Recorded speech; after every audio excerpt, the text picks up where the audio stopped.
Hello guys, good evening. So guys, ये vision की 30 अक्टूबर की डेली करंट अफेयर्स की मैगजीन है। तो गाइस, शुरू करने से पहले देखो गाइस, मैं आपको कुछ मतलब कि इन्फॉर्म करना चाहूँगी। तो गाइस, मुझे लोग बोल रहे हैं कि यार मैं मतलब कि डेली नहीं ला रही हूँ, मतलब कि थोड़ा मतलब कंसिस्टेंसी बिगड़ रही है। तो गाइस, इसके पीछे भी ना 2 रीज़न्स हैं एक्चुअली। देखो गाइस, पहले क्या था, जो विज़न थी ना वो 7 साढ़े 7 बजे तक या मैक्सिमम होता था 8 बजे तक वो मैगजीन अपडेट कर देती थी। लेकिन अभी क्या है, वो किसी दिन तो मतलब कि 6:30 बजे भी ले आएगी, किसी दिन वो 9 बजे ले कर देती है, किसी दिन वो 9:30 बजे भी कर देती है, किसी दिन 8 सवा 8। तो पहले क्या होता था ना, मेरा भी कुछ शेड्यूल होता है अपना कि हाँ यार डिनर से पहले पहले मैं आपकी जो मैगजीन है उसको अपडेट कर दूँ, अपलोड कर दूँ, ठीक है। लेकिन अब इससे क्या हो रहा है, क्योंकि वो लेट ला रही थी तो मेरा जो नाइट का शेड्यूल था, आफ्टर डिनर का जो शेड्यूल था वो हैम्पर हो रहा था, क्योंकि अब मैं भी अपने शेड्यूल के साथ मतलब कि नहीं कर सकती हैम्पर ऑफ कोर्स। तो इसलिए मैंने सोचा कि नेक्स्ट डे लेके आऊँ, पर फिर भी मैं अपना बेस्ट ट्राई करती हूँ कि नेक्स्ट डे की मैगजीन अपलोड होने से पहले मेरी वीडियो एटलीस्ट आपके सामने चली जाए, ठीक है। तो गाइज, आपको भी एडजस्ट करना होगा, क्योंकि मैं भी थोड़ा मतलब कि बिजी रहती हूँ, मतलब कि मैं भी पीएचडी भी कर रही हूँ साइड बाय साइड, ठीक है। तो थोड़ा आपको एडजस्ट करना होगा। तो चलिए हम आज की फर्स्ट न्यूज़ स्टार्ट करते हैं। Ministry of chemicals and fertilizers revised guidelines for production linked incentive scheme. तो गाइज, हम काफ़ी बार पढ़ चुके हैं प्रोडक्शन लिंक्ड इंसेंटिव स्कीम्स होती क्या है। तो गाइज, ये जो न्यूज़ है GS3 किस में आएगी, इकोनॉमिक सेक्शन में कवर होएगी। डिपार्टमेंट ऑफ फार्मास्यूटिकल्स ने पहले भी 2 PLI स्कीम्स लेके आई थी, ठीक है। ये आपको हमने डिस्कस किया था अच्छे से। तो गाइज, आपको पता होना चाहिए, तो डिपार्टमेंट ऑफ फार्मास्यूटिकल्स है वो किसके अंडर है, ministry of chemical and fertilizers के अंडर है। देखो, जो प्रोडक्शन लिंक इंसेंटिव स्कीम हम लेके आए थे, इसमें हमारा ऑब्जेक्टिव क्या था। देखो, हमारा ऑब्जेक्टिव यही था कि हम इंडिया को सेल्फ रिलायंट बना सकें, सेल्फ सफिशिएंट बना सकें और इतना कैपेबल बना सकें कि जो ग्लोबल जो डिमांड है उसको भी पूरा कर सके इन सिलेक्टेड बल्क ड्रग्स या मेडिकल डिवाइसेस। देखो, आपको पता है कोविड के अंदर, जब कोविड आया या मतलब कि कोविड के टाइम में हमने किस तरह ग्लोबली किया, जो हाइड्रोक्लोरोक्विनोन इवन की डिफरेंट जो मेडिसिन की हमने जो ग्लोबल डिमांड थी उसको किस तरह से पूरा किया, ठीक है। साथ में हम अपनी जो इम्पोर्ट डिपेंडेंस है उसको रिड्यूस कर सकें और जो बल्क ड्रग्स या जो मेडिकल डिवाइसेस की जो प्रोडक्शन या जो मैन्युफैक्चरिंग कॉस्ट है उसको हम क्या कर सकें, कम कर सकें, ठीक है। तो सबसे पहले तो 2 PLI स्कीम थी। एक है PLI scheme for promoting domestic manufacturing of medical devices. नाम से ही पता चल रहा है आपको, इसके अंदर हमारा एम यही है कि हम क्या कर सकें, अपना डोमेस्टिक जो मैन्युफैक्चरिंग है मेडिकल डिवाइसेस की उसको बूस्ट कर सकें। मेनली 4 हमारे टारगेट सेगमेंट्स हैं, जैसे cancer care, radiotherapy medical devices, radiology imaging medical devices. जो गाइस, आपको पता है हम कितना ज़्यादा जो वेंटिलेटर्स हैं इनकी जो इम्पोर्ट्स पे इन पे डिपेंडेंट है। आपने देखा कि कोविड के समय में हमने किस तरह कितने अलग अलग देशों ने हमारे इंडिया में क्या है वेंटिलेटर्स को भेजा। तो इसमें हमारा एम यही है कि हम जो इंडिया में अपनी जो मेडिकल डिवाइसेस हैं उनकी प्रोडक्शन को हम क्या कर सके, बूस्ट कर सके। अब गाइडलाइंस क्या रिवाइज की है, देखो पहले हमने क्या किया था, एक क्राइटेरिया सेट किया था, मिनिमम थ्रेशोल्ड इन्वेस्टमेंट। मतलब कि अब हमने क्या कर दिया कि अगर हमने सोचा था कि इस हम स्कीम में मिनिमम 50,000 इन्वेस्ट करेंगे, तो अब हमने उसमें बोल दिया कमिटेड, मतलब कि 50,000 आपको करने ही करने हैं। मतलब उसको हमने क्या कर दिया, मिनिमम थ्रेशोल्ड इन्वेस्टमेंट से रिप्लेस कर दिया committed investment by the selected applicant. जो इसका जो स्कीम का जो टेन्योर था इसको हमने एक्सटेंड कर दिया 1 साल और, ठीक है। तो ये आपकी रिवाइज गाइडलाइंस हैं जो आपको पता होना चाहिए। सेकंड क्या है, PLI scheme for promotion of domestic manufacturing of critical key starting materials, drug intermediate and the active pharmaceutical ingredients in India. देखो गाइज, ये आपको ही पता है कि इंडिया क्या है, हमारे इंडिया मतलब कि जो है जेनरिक मेडिसिन में टॉप प्रोड्यूसर है।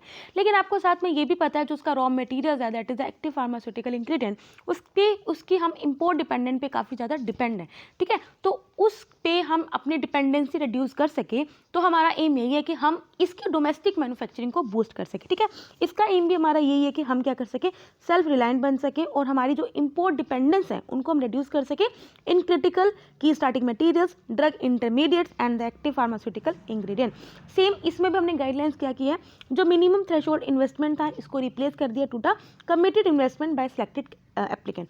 इसके अंदर हमने क्या किया था, पहले एक प्रोविजन होता था कि अगर आप कुछ ऐसे प्रोडक्ट से, कुछ एलिजिबल प्रोडक्ट से जिनको आप सिर्फ डोमेस्टिक मार्केट में ही सेल कर सकते हो, उस प्रोविजन को हमने क्या कर दिया, डिलीट कर दिया। इसके अलावा हमने क्या किया है, जो मिनिमम एनुअल प्रोडक्शन कैपेसिटी थी कुछ 10 प्रोडक्ट्स की, उसे हम चेंज कर दिया। मतलब कि जो पहले कुछ ऐसे प्रोडक्ट्स थे जिसमें हमने सोचा था कि एटलीस्ट हम मिनिमम 10 प्रोडक्ट तो ये बनाएंगे ही बनाएंगे, ठीक है। मतलब कि एक प्रोडक्ट की 100 यूनिट्स हम बनाएंगे ही बनाएंगे, उस एनुअल प्रोडक्शन कैपेसिटी को हमने क्या कर दिया, चेंज कर दिया, ठीक है। ये इसकी रिवाइज गाइडलाइंस थी। एक second. So guys, I hope आपको ये समझ में आया हो। नेक्स्ट न्यूज़ पे पढ़ते हैं हम अपनी, shipping ministry issues draft coastal shipping bill for suggestion. तो गाइस अभी क्या किया है, शिपिंग मिनिस्ट्री ने कुछ रूल्स एंड रेगुलेशंस हैं उनको इशू किया है। देखो कोस्टल शिपिंग होती क्या है, देखो गाइस आप सबको पता है, लाइक हम वाटर ट्रांसपोर्ट, ठीक है, आपको पता है कितने ट्रांसपोर्ट होते हैं, रोड होता है, रेल होता है, एयर होता है, वाटर होता है। वाटर ट्रांसपोर्ट के थ्रू या तो हम गुड्स को क्या कर रहे हैं, ट्रांसपोर्ट कर रहे हैं, या फिर हम पैसेंजर्स को ट्रांसपोर्ट कर रहे हैं फ्रॉम एनी पोर्ट, अपने किसी भी इंडिया के किसी पोर्ट से या किसी प्लेस से टू एनी अदर पोर्ट या प्लेस को, उसी को हम क्या बोलते हैं, कोस्टल शिपिंग, ठीक है। Coastal shipping refers to the activity of carriage by sea of goods or passengers from any port or place in India to any other port or place in India. Coastal shipping क्या cheaper mode है, ये आप सबको पता होगा as compare to other modes of transport, और इससे क्या है, हमारी जो प्रोडक्शन कॉस्ट होती है ओवरऑल प्रोडक्ट की, वो भी रिड्यूस होती है। अभी ये जो बिल आया है इसके अंदर हम क्या करेंगे, कोस्टल शिपिंग को रिफॉर्म करेंगे, रेगुलेट करेंगे, और हमारा एम यही है कि हम अपनी जो कोस्टल ट्रेड है उसको हम प्रमोट कर सकें और हम एनकरेज कर सकें कि ज़्यादा से ज़्यादा जो लोग हैं वो इसमें पार्टिसिपेट करें and encouraging domestic participation in the sector. Currently जो कोस्टल शिपिंग है उनको कौन गवर्न करता है, तो गाइस ये इंपॉर्टेंट हो जाती है, that is the merchant shipping act 1958, इसके द्वारा कोस्टल शिपिंग को गवर्न किया जाता है। अब इस बिल में क्या हाईलाइट्स है, देखो सबसे पहले हम क्या करेंगे, कॉम्पिटिटिव एनवायरनमेंट को क्रिएट करेंगे और हम अपनी जो ट्रांसपोर्टेशन कॉस्ट है उनको रिड्यूस कर सकेंगे, और इंडियन वेसल्स को एनकरेज करेंगे कि वो अपना कोस्टल शिपिंग में शेयर को बढ़ाएं, मतलब वो ज़्यादा से ज़्यादा इन्वेस्ट करें किसमें, कोस्टल शिपिंग में। इसके अलावा हम क्या करेंगे, national coastal and inland shipping strategic plan को डेवलप करेंगे। इसके अंदर हम क्या करेंगे, अपने जो वाटरवे रूट्स हैं उनको हम इंटीग्रेट करेंगे किसके साथ, मैरीटाइम कोस्टल ट्रांसपोर्ट के साथ। देखो गाइस आपको पता है हमारे जैसे 12 नेशनल वाटरवेज हैं, उसी तरह हम क्या करेंगे, जो वाटरवे के रूट्स हैं उनको हम कनेक्ट करेंगे अपने सी रूट के साथ कनेक्ट करेंगे। तीसरा हम क्या करेंगे, इसमें क्या है, अगर अभी कोई भी कोस्टल शिपिंग में एंगेज्ड है तो इसमें हमने क्या करा, अगर कोई इंडियन वेसल्स हैं, अगर वो कोस्टल शिपिंग या कोस्टल ट्रेड करना चाहती हैं तो उन्हें क्या है, ट्रेडिंग लाइसेंस की रिक्वायरमेंट होती थी। तो इस बिल के आने के बाद क्या होएगा, उन लोगों को जो इंडियन हमारी वेसल्स हैं उनको ट्रेडिंग लाइसेंस की रिक्वायरमेंट नहीं होगी, लेकिन अगर कोई फॉरेन वेसल्स कोस्टल ट्रेड कर रही है उसको तो भाई लेना ही लेना पड़ेगा, that is the mandatory licence उनको है। इसके अलावा हम क्या करेंगे, national register of coastal shipping लाएंगे, उसके अंदर क्या सभी इंफॉर्मेशन होगी about the costing trade of India, ठीक है। सो गाइस आई होप आपको समझ में आ रहा हो। नेक्स्ट न्यूज बढ़ते हैं, cabinet approves externally aided dam that is the rehabilitation and improvement project phase second and the phase third. तो गाइस ये जो न्यूज़ है हमारी किस में आएगी, GS3 सेक्शन एनवायरनमेंट में आएगी। तो गाइस अभी क्या है, जो मिनिस्ट्री ऑफ वाटर रिसोर्सेज है उसने वर्ल्ड बैंक की असिस्टेंस से क्या किया है, इस प्रोग्राम को इम्प्लीमेंट किया, that is the dam rehabilitation and improvement project, ताकि हम क्या कर सकें, जो हमारे कुछ सिलेक्टेड डैम्स हैं उनकी सेफ्टी को इम्प्रूव कर सके और उनकी जो परफॉर्मेंस है, जो उनकी ऑपरेशनल परफॉर्मेंस है उनको अप्रूव कर सके, ठीक है। जो इसका फेज़ 1 था वो स्टार्ट हुआ था 2011 में और 6 साल के लिए चला था, ठीक है। अभी क्या है, इसका फेज़ सेकंड और इसका फेज़ थर्ड उसको स्टार्ट करने की बात हो रही है, जो कि 10 साल में हम क्या करेंगे, इम्प्लीमेंट करेंगे, और स्टार्ट कब से होएगा, अप्रैल 21 टू मार्च 2031 से। ये कवर करेगा initially 19 state and 3 central agency. देखो इसका ऑब्जेक्टिव क्या है, देखो हमने एक तो टाइटल में ही पढ़ लिया है कि इसका ऑब्जेक्टिव यही है कि हम कुछ एग्जिस्टिंग डैम्स हैं उनकी सेफ्टी और उनकी परफॉर्मेंस को इम्प्रूव कर सकें। इसके अलावा हमने क्या करना है, जो डैम सेफ्टी इंस्टीट्यूशनल सेटअप, मतलब कि देखो डैम की सेफ्टी के अंडर डिफरेंट ऑर्गेनाइजेशंस या डिफरेंट इंस्टीट्यूट्स को हम सेटअप करते हैं, तो उनको भी हम स्ट्रेंथन कर सकें, जो भी डिफरेंट स्टेट्स में पार्टिसिपेट करें या फिर सेंट्रल लेवल पे पार्टिसिपेट कर रहे हैं। इसके अंदर हम क्या करेंगे, हमारा एम यही होगा कि हम कुछ इंसिडेंटल रेवेन्यू का मतलब ये है कि हम कुछ एक्स्ट्रा रेवेन्यू जनरेटिंग एक्टिविटीज़ को क्रिएट कर सकें, जिससे हम क्या करेंगे, जो डैम के जो ऑपरेशन है वो सस्टेनेबल वे में चलते रहें और डैम को भी मेंटेन करते रहें, ठीक है। इसका एम ये है कि हम कुछ एक्सप्लोर करेंगे, कुछ अल्टरनेटिव इंसिडेंटल में, मतलब कुछ एक्स्ट्रा एक्टिविटीज़ को हम क्या करेंगे, एक्सप्लोर करेंगे, जिससे हम क्या कर सकें, कुछ एक्स्ट्रा रेवेन्यू को हम क्या कर सकें, जनरेट कर सकें for sustainable operation and maintenance of dam. देखो इसमें फोकस किया जाएगा स्ट्रक्चर और नॉन स्ट्रक्चर मेजर्स दोनों पे फोकस किया जाएगा, मतलब कि फिजिकल रिहैबिलिटेशन के बारे में, preparation of operation and maintenance manuals, emergency action plans, early warning and system, इन सब में फोकस किया जाएगा। इसके अलावा क्या स्टेप्स लिए गए हैं ताकि हम डैम मैनेजमेंट को इम्प्रूव कर सकें, देखो सबसे पहले Dharma, that is the dam health and rehabilitation monitoring software. इसके अंदर हम क्या करेंगे, जो भी हमारे इंडिया के जो लार्ज डैम्स हैं उन का क्या एसेट है उनको कलेक्ट करेंगे, इफेक्टिव कलेक्शन करेंगे और मैनेजमेंट करेंगे of asset and the health data. इसके अलावा एक seismic hazard analysis information system, इसके अंदर हम क्या करेंगे, कोई भी डैम है अगर उसमें कुछ हजार्ड आने वाला है उसको एस्टिमेट करेंगे at a point in the south Indian reason. ठीक है, सो गाइस आई होप आपको ये भी समझ में आया होगा। नेक्स्ट पढ़ते हैं हम, cabinet approves mechanism for production of ethanol by public sector oil marketing companies. तो अगर ये जो न्यूज़ है हमारी GS3 science and technology section में कवर होगी। तो अगर इसमें हम काफ़ी अच्छा टॉपिक है, इसको अच्छे से पढ़ेंगे। ठीक है, तो गाइस ये हमने काफ़ी बार पहले भी मतलब कि डिस्कस किया हुआ है, जो हमारी गवर्नमेंट की क्या क्या पॉलिसीज़ हैं कि हम किस तरह से जो पेट्रोल में क्या कर सके, बायो इथेनॉल को ब्लेंड कर सके, और उसी तरह हम जो डीजल है उसमें बायोडीजल को ब्लेंड कर सके, ताकि एक तो हम जो पेट्रोलियम प्रोडक्ट्स हैं उनकी इंपोर्ट्स पे जो डिपेंडेंट है उनको रिड्यूस कर सके, साथ में उनकी कॉस्ट को रिड्यूस कर सके, और हमारे जो कार्बन एमिशंस हैं उनको भी रिड्यूस कर सके। तो इसके मल्टीपल बेनिफिट्स हैं जो मैंने आपको इन शॉर्ट बता दिया है। अब क्या न्यूज़ है उसको हम डिस्कस करते हैं। ठीक है, गवर्नमेंट ने क्या किया, 2014 में इथेनॉल का जो एडमिनिस्ट्रेटिव प्राइस है उसको नोटिफाइड किया था, जिससे क्या हुआ, हमने देखने को मिला कि जो इथेनॉल की सप्लाई है वो इम्प्रूव हुई है। अब देखो एक डाटा देखते हैं कि 2013-14 में क्या था, जो पब्लिक सेक्टर की जो ऑयल मार्केटिंग कंपनीज हैं उन्होंने जो इथेनॉल को परचेज किया था वो कितना था, 38 करोड़ लीटर। ठीक है, लेकिन जब देखने को मिला इसको, जब गवर्नमेंट ने ये नोटिफाई कर दिया इसकी प्राइसिंग को, तो 2019 और 20 में ये जो सप्लाई थी, इथेनॉल की जो सप्लाई थी वो कितनी बढ़ गई, 195 करोड़ लीटर। ठीक है, तो आप देख सकते हो कितना ज़्यादा जंप है। ठीक है, अब इथेनॉल क्या है ये तो आपको पता ही होगा, ये एक एल्कोहल है। ठीक है, ये कैसे प्रोड्यूस होती है ये भी आपको पता होगा। देखो मेनली जैसे शुगर जो फैक्ट्रीज होती हैं, जब वहाँ पे शुगर प्रोड्यूस की जाती है उसका एज अ साइड प्रोडक्ट क्या होता है, एल्कोहल पे प्रोड्यूस होती है। वो फर्मेंटेशन से प्रोड्यूस होती है, आइदर बाय द कार्बोहाइड्रेट्स या फिर कोई भी जो सेलुलोसिक मटेरियल है, चाहे प्लांट्स का हो चाहे ग्रास का हो, उसकी फर्मेंटेशन से इथेनॉल या फिर जो अल्कोहल है वो प्रोड्यूस होती है। देखो अभी क्या है, अगर आप कोई भी ऑयल मार्केटिंग कंपनी से इथेनॉल को परचेज करते हो तो क्या मैकेनिज्म है। देखो सबसे पहले के नेशनल पॉलिसी ऑन बायोफ्यूल, देखो गाइस ये जो पॉलिसी आई थी वो 2018 में आई थी। तो गाइस इसका ईयर याद कर लो, क्योंकि ईयर ना कभी कभी क्रोनोलॉजिकल ऑर्डर में लगाने को पूछ लेते हैं। ठीक है, तो ये आपको पता होना चाहिए। ये जो नेशनल पॉलिसी ऑन बायोफ्यूल आई थी 2018 में, इसमें एम हमारा यही था कि हम क्या कर सके, जो पेट्रोल में इथेनॉल को 20% ब्लेंड कर सके, जो हमारा टारगेट है 2030 तक।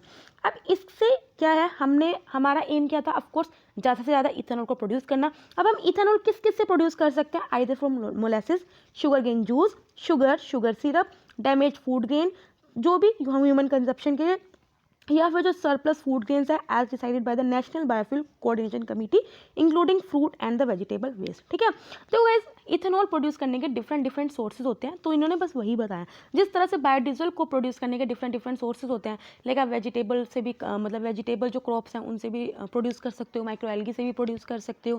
ठीक है, उसी तरह जो इथेनॉल है उनको भी प्रोड्यूस करने के लिए डिफरेंट सोर्सेज होते हैं, डिफरेंट रॉ मटेरियल होते हैं, तो इसमें बस वही डिस्कस किया है। ठीक है, ऑल्सो क्या गवर्नमेंट ने एक इथेनॉल ब्लेंडेड पेट्रोल प्रोग्राम को भी इंप्लीमेंट किया था। इसके अंडर क्या है, जो ऑयल मार्केटिंग कंपनीज हैं वो ब्लेंडेड मतलब कि जो इथेनॉल ब्लेंडेड पेट्रोल को क्या करेंगी, सेल करेंगी, जिसमें इथेनॉल नियर अबाउट 10% क्या होगा, ब्लेंड होगा। जो इथेनॉल ब्लेंडेड पेट्रोल है उसको इसलिए इंट्रोड्यूस किया गया था, देखो वही, ताकि हम अपनी जो इंपोर्ट डिपेंडेंसी उसको रिड्यूस कर सके, अपना जो फॉरेन एक्सचेंज है उसको कंजर्व करेंगे। ऑफकोर्स आपको पता है हम मेनली जो गल्फ कंट्रीज हैं उन पे डिपेंडेंट है, किसके लिए, अपने पेट्रोलियम प्रोडक्ट्स के लिए।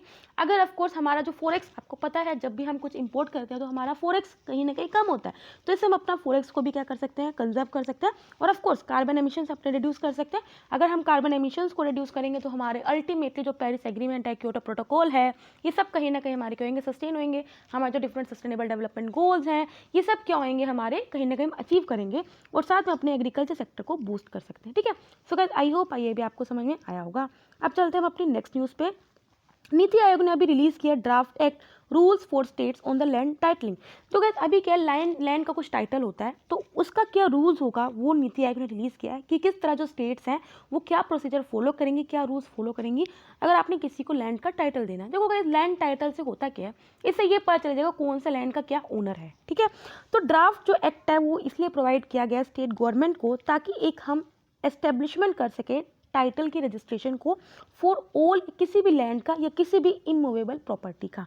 इसका एम यही है कि जो लैंड रिलेटेड जो डिफरेंट केसेस होते हैं, जो लिटिगेशंस होती हैं, उनको हम रिड्यूस कर सकें। और साथ में देखो गाइस, कोई भी प्रोजेक्ट शुरू होता है, जैसे सपोज करो रोड बनानी है, तो डिफरेंट लैंड्स को हमें एक्वायर करना होता है, तो उसको क्या है, बहुत टाइम टेकिंग प्रोसेस होती है। इसके अंदर क्या होएगा, हमारी जो लैंड एक्विजिशन जो प्रोसेस होती है वो भी कहीं ना कहीं इंप्रूव होगी for different infrastructure project. Land title का मतलब क्या है, एक डॉक्यूमेंट है जिससे ये पता चल जाएगा कि इस लैंड का ओनर क्या है या फिर किसी भी इमूवेबल प्रॉपर्टी का ओनर क्या है। इंडिया में जो लैंड ओनरशिप है वो कौन डिसाइड करता है, तो कोई इस लैंड का कौन ओनर है ये कौन डिसाइड करता है, उस लैंड की जो रजिस्ट्री होती है, उस लैंड के जो रिकॉर्ड्स होते हैं वो डिसाइड करते हैं, या फिर जो आप प्रॉपर्टी टैक्स भरते हो, प्रॉपर्टी टैक्स के डॉक्यूमेंट्स डिसाइड करते हैं कि इस लैंड का ओनर क्या है, या फिर जो गवर्नमेंट के जो अपने सर्वे रिकॉर्ड होते हैं वो डिटरमाइन करता है।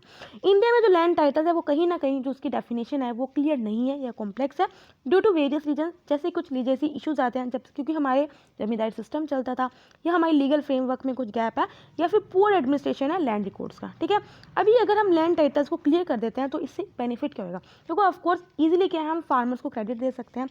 सेकंड क्या है, जो लैंड रिलेटेड जो भी केसेस हैं, जो पेंडिंग केसेस पड़े रहते हैं, जो डिस्प्यूट्स पड़े रहते हैं, उनका जो रिडक्शन होगा। साथ में हम क्या करेंगे, ट्रांसपेरेंट मैनर में जो लैंड एक्वायर करना होता है हमें land for different various infrastructure projects, उनको हम क्या कर सकते हैं, ईजिली कर सकते हैं। अभी क्या है, ताकि हम लैंड रिकॉर्ड की क्वालिटी को इम्प्रूव कर सकें, तो इसमें क्या लेके आए थे, सेंट्रल गवर्नमेंट ने इम्प्लीमेंट किया था national land record modernisation programme 2008 में, जिसका नाम है digital India land record modernisation programme. ठीक है, तो अब हम देख सकते हैं इस ड्राफ्ट एक्ट के क्या फीचर्स होंगे। देखो इसके अंदर यही है, देखो सबसे पहले जब ये रूल्स आएगा, जब ये ड्राफ्ट एक्ट पास होगा, जिस भी डेट को ये पास होगा, उसके विद इन 3 ईयर्स अगर किसी भी पर्सन को लगता है कि उसकी लैंड एंट्री का या जो भी उसका रिकॉर्ड है वो गलत है, या फिर वो ऑब्जेक्शन फाइल कर सकता है before the title registration officer. ठीक है, मतलब अगर आपको लगता है कि आपकी लैंड का जो रिकॉर्ड है वो गलत है और आपको ऑब्जेक्शन है, तो आप अपना ऑब्जेक्शन फाइल कर सकते हो, कहाँ पे, टाइटल रजिस्ट्रेशन ऑफिसर में। इसके बाद क्या है, जो टाइटल रजिस्ट्रेशन ऑफिसर है वो क्या करेगा, आपकी एंट्री करेगा किसमें, अपने रजिस्टर ऑफ टाइटल्स में। और अगर इन केस आपका वहाँ पे कोई डिस्प्यूट हो जाता है, तो आपको केस को किसको रेफर किया जाएगा, लैंड डिस्प्यूट रिजोल्यूशन ऑफिसर में। फिर उसके बाद अगर देखो लैंड डिस्प्यूट रिजोल्यूशन ऑफिसर ने आपको जो भी ऑर्डर दिया, अगर आप उससे भी अभी भी अगर आपको लगता है कि आपकी बात की सुनवाई नहीं हुई, तो आप इसके ऑर्डर की अपील कर सकते हो, किसके पास, लैंड टाइटलिंग अपीलेट ट्रिब्यूनल के पास। लेकिन जब भी वो अपना ऑर्डर पास करेगा उसके विद इन 30 डेज आपको इस बॉडी के पास क्या करना होगा, अपील करना होगा। इसके अलावा क्या है, एक स्पेशल बेंच सेटअप किया जाएगा हाई कोर्ट में। ठीक है, जो क्या करेगा, अगर इन केस फर्दर अगर आप इसके ऑर्डर से मतलब कि सेटिस्फाई नहीं हो, तो आप अपील कर सकते हो किसमें, ये जो हाई कोर्ट के द्वारा स्पेशल बेंच बैठाया जाएगा, वहाँ पे आप क्या कर सकते हो, अपील कर सकते हो विद द एक्ट प्रोवाइडिंग। लेकिन इसमें भी यही है कि जब भी ये जो फैसला देगा, ऑर्डर करेगा, उसके विद इन 30 डेज क्या है, आपको अपील करनी पड़ेगी, कहाँ पे, हाई कोर्ट में। ठीक है, सो गाइस आई होप आपको समझ में आया होगा। सो ये जो न्यूज़ है ये सोशल इश्यूज में कवर होगी, आइदर इन GS1 और द GS2। चलिए अब हम चलते हैं अपनी छोटी छोटी न्यूज़ पे। Cabinet approves extension of norms for mandatory packaging in jute materials. तो गाइस ये काफ़ी बार न्यूज़ में रहता है जूट मटेरियल। देखो इसलिए न्यूज़ में रहता है क्योंकि एक टाइम पे क्या है, जो जूट बैग्स की डिमांड बहुत ज़्यादा होती थी, और जो भी लोग, जो फार्मर्स इस जूट की कल्टीवेशन में एंगेज हैं, वो लोग काफ़ी प्रॉफिट में रहते थे। लेकिन विथ टाइम क्या है, इसकी जो मतलब कि जूट की जो डिमांड है वो कम हो गई, जिस वजह से जो लोग एंगेज हैं जूट में वो कहीं ना कहीं लॉस में रहने लगे। अब क्या है, गवर्नमेंट को इन लोगों को भी देखना था, इन फार्मर्स की जो प्रॉब्लम्स हैं उनको भी एड्रेस करना था। तो इसमें क्या किया है, डिसीजन अभी ये लिया है ताकि जूट बैग्स को लोग यूज़ कर सकें, तो 100% फूड ग्रेन्स और 20% शुगर को आपको मैंडेटरी पैकेज करना पड़ेगा, किसमें, जूट बैग्स में। जूट इंडस्ट्री मेनली किस पे डिपेंड है, गवर्नमेंट सेक्टर पे, क्योंकि अभी जो भी है गवर्नमेंट सेक्टर ही क्या है, जूट इंडस्ट्री से क्या करती है, परचेज करती है jute bag for packaging food के। इस अप्रूवल से क्या होएगा, नियर अबाउट जो 3.7 लाख वर्कर्स हैं वो बेनिफिट होंगे। साथ में जो फार्मर्स, जो उनकी फार्म फैमिलीज हैं जो जूट कल्टीवेशन में एंगेज हैं, वो भी इनसे क्या होंगी, बेनिफिट होंगी। Rural infrastructure development fund, recently क्या जो नाबार्ड है, जो किसके अंडर है, रूरल इंफ्रास्ट्रक्चर डेवलपमेंट फंड है, उसने क्या किया है, गोवा को कुछ लोन सेंक्शन किए ताकि वहाँ पे जो कुछ सोशल इंफ्रास्ट्रक्चर प्रोजेक्ट्स हैं उनको कैरी आउट किया जाए। गवर्नमेंट ने जो रूरल इंफ्रास्ट्रक्चर डेवलपमेंट फंड है वो क्रिएट किया था 1995-96 में, ताकि हम क्या कर सकें, रूरल इंफ्रास्ट्रक्चर में कुछ कैपिटल इन्वेस्ट कर सकें और low cost fund support provide कर सकें। अब कौन कौन है जो यहाँ से फंडिंग सपोर्ट ले सकता है? Agriculture related sector, social sector, rural connectivity, ये लोग हैं क्या कर सकते हैं, यहाँ से कुछ फंडिंग सपोर्ट ले सकते हैं। कौन से इंस्टीट्यूशन एलिजिबल हैं? स्टेट गवर्नमेंट, कोई भी union territories, state owned corporation, state government undertaking, ठीक है, state government sponsored and supported organisation, panchayat raj institution, self help group, NGO, ये सब क्या एलिजिबल है। नेशनल प्रोडक्टिविटी काउंसिल, तो गाइस हमने ये पहले भी पढ़ी है। अभी का जो नेशनल प्रोडक्टिविटी काउंसिल है उसने एक एक्रीडिटेशन उसको ग्रांट कर दिया गया है, दैट इज द ISO 17020/2012। तो अगर आपको पता है आपके कॉलेज को भी एक्रीडिटेशन मिलता है कि हाँ यार ये A ग्रेड है, ठीक है, जो हमारी जो बॉडी है जो कॉलेजेस को एक्रीडिटेशन करती है वो NAAC है, ठीक है, ये आपको पता ही है। तो उसी तरह के अभी जो नेशनल प्रोडक्टिविटी काउंसिल है उसको एक एक्रीडिटेशन ग्रांट कर दिया गया है, किसके द्वारा? By national accreditation board for certification body, quality council of India. अब इससे क्या होएगा, अगर अब NPC को एक्रीडिटेशन मिल चुका है, एक ग्रेड मिल चुका है, तो इससे क्या होएगा, जो NPC है वो खुद क्या कर सकते हैं, इंस्पेक्शन कर सकती है, मतलब मॉनिटरिंग एक्टिविटीज को कैरी आउट कर सकती है, या फिर जो फूड सेफ्टी ऑडिट उनको भी कर सकती है, एग्रीकल्चर प्रोडक्ट से रिलेटेड क्या साइंटिफिक स्टोरेज है, इन सबको क्या कर सकते हैं, मॉनिटर कर सकती है। इससे क्या होगा, जो नेशनल प्रोडक्टिविटी काउंसिल है वो एक इंडिपेंडेंट थर्ड पार्टी हो जाएगी जो मॉनिटर कर सकते हैं फूड बिजनेस ऑपरेटर्स को। जो NPC है ये इंपॉर्टेंट हो जाता है, ये ऑटोनोमस ऑर्गेनाइजेशन है, किसके अंडर है? DPIIT के under, that is the department for promotion of industry and internal trade under ministry of commerce, जो प्रोडक्टिविटी कल्चर को इंडिया में प्रमोट करना चाहती है। ये ट्राईपैरेटेड नॉन प्रॉफिट ऑर्गेनाइजेशन है। देखो ट्राईपैरेटेड का मतलब ये है कि इसमें हमारी गवर्नमेंट, हमारे एम्प्लॉयर्स और वर्कर्स तीनों इसके अंदर क्या है, रिप्रेजेंटेशन उनको तीनों को मिली हुई है। नेक्स्ट करते हैं SERB power, that is the promoting opportunities for women in the exploratory research. नाम से ही आपको पता चल गया है। अभी क्या है, जो science and engineering research board है उसकी एक पावर स्कीम है जो किसके द्वारा लॉन्च की गई है? DST, that is the department of science and technology. इसके अंदर हम क्या करेंगे, हमारा एम यही है कि जो science and engineering research funding में जो वुमेन डिस्पैरिटी है, जो जेंडर डिस्पैरिटी है, उसको मिटिगेट किया जाएगा in various SNT programmes in Indian academic institution and R&D laboratory, दोनों में। देखो अगर हम UN की रिपोर्ट के अकॉर्डिंग देखा जाए, जो ग्लोबली 35% जो वुमेन्स हैं वो पार्टिसिपेट करती हैं किसमें? Science, technology, engineering and maths में। लेकिन हमारे इंडिया में देखो ग्लोबली एवरेज से ज़्यादा वुमेन्स पार्टिसिपेट करती हैं, ये अबाउट 40% वुमेन पार्टिसिपेट करती है। देखो कितनी अच्छी बात है, मतलब कहाँ हमारा ये बताया जाता है कि इंडिया में जेंडर डिस्पैरिटी कितनी है, लेकिन देखो यहाँ पे पता चल रहा है UN की रिपोर्ट के अकॉर्डिंग 35% ग्लोबली एवरेज क्या है जो वुमेन्स पार्टिसिपेट करती हैं इन STEM, that is the science, technology, engineering and math. लेकिन हमारे इंडिया में 40% वुमेन ग्रेजुएट्स हैं इस फील्ड में। लेकिन चौंकाने वाली ये बात है कि इंडिया में चाहे ग्रेजुएट ज़्यादा हैं वुमेन ग्रेजुएट्स इस फील्ड में, लेकिन एम्प्लॉयमेंट ओनली 14% वुमेन रिसर्चर्स हैं as compare to 30% global average. इस स्कीम के दो कंपोनेंट्स हैं, एक SCRB पावर फेलोशिप है, एक SCRB पावर रिसर्च ग्रांट्स है। आर्मी ने भी लॉन्च किया सिक्योर एप्लीकेशन फॉर इंटरनेट। तो गाइस ये क्या है, एक तरह की ऐप है, जैसे आपका व्हाट्सएप है जहाँ पे आपकी जो चैट होती है, ठीक है, या फिर जो आपके text messages, voice messages, video services जो एंड टू एंड एनक्रिप्टेड होते हैं, सिक्योर होते हैं, उसी तरह के सिक्योर एप्लीकेशन फॉर इंटरनेट है। एक सिक्योर मैसेजिंग एप्लीकेशन है जो आपकी वॉइस, टेक्स्ट या वीडियो कॉलिंग सर्विसेज को क्या करेगी, एंड टू एंड सिक्योर करेगी for Android platform over the internet. ये मॉडल सिमिलर है जो हमारी कमर्शियली अवेलेबल ऐप्स हैं जैसे व्हाट्सएप, टेलीग्राम, संवाद, इन जैसी ही हैं, ठीक, और आपकी जो भी मैसेजेस हैं उनको क्या करती है, एनक्रिप्ट करती है। अभी क्या मलधारी ट्राइब क्या है, देखो सबसे पहले आपको ये पता होना चाहिए जो मलधारी कम्युनिटी है वो ट्राइब है कहाँ की, गुजरात में। ये मेनली अपनी लाइफ कैसे जीते हैं, जो बुफलोस का जो मिल्क बेच के क्या है अपनी ज़िंदगी जीते हैं। मलधारीज कहाँ पे रहते हैं, मेनली जो गिर नेशनल पार्क है वहाँ रहते हैं, इन बन्नी ग्रासलैंड रिजर्व एरिया फॉर पिछले काफ़ी सालों से, ठीक है। अभी ये बोला गया जब प्रोजेक्ट प्लान स्टार्ट होगा तब से कहीं ना कहीं जो मलधारी सेटलमेंट है उनको रीलोकेट करना पड़ेगा फ्रॉम विद इन द गिर कंजर्वेशन रिजर्व। लास्ट न्यूज़ क्या है, इंडिया रेलवे ने अभी लॉन्च किया है ऑपरेशन मेरी सहेली। देखो मे भी आप नाम से समझ पा रहे होंगे ऑपरेशन मेरी सहेली। देखो इसका जो इनिशिएटिव है, इसका ऑब्जेक्टिव यही है कि हम क्या कर सकें, जो लेडी पैसेंजर्स होती हैं, जो वुमेन है, जो ट्रैवल करती हैं through train for their entire journey from starting station to destination station, उनको एक सेफ्टी प्रोवाइड किया जाए, सिक्योरिटी प्रोवाइड की जाए, ठीक है। सो गाइस आई होप आपको समझ में आया हो। अगर आपको पसंद आए तो लाइक करना, कोई भी डाउट हो कमेंट करना। तब तक बाय बाय, टाटा।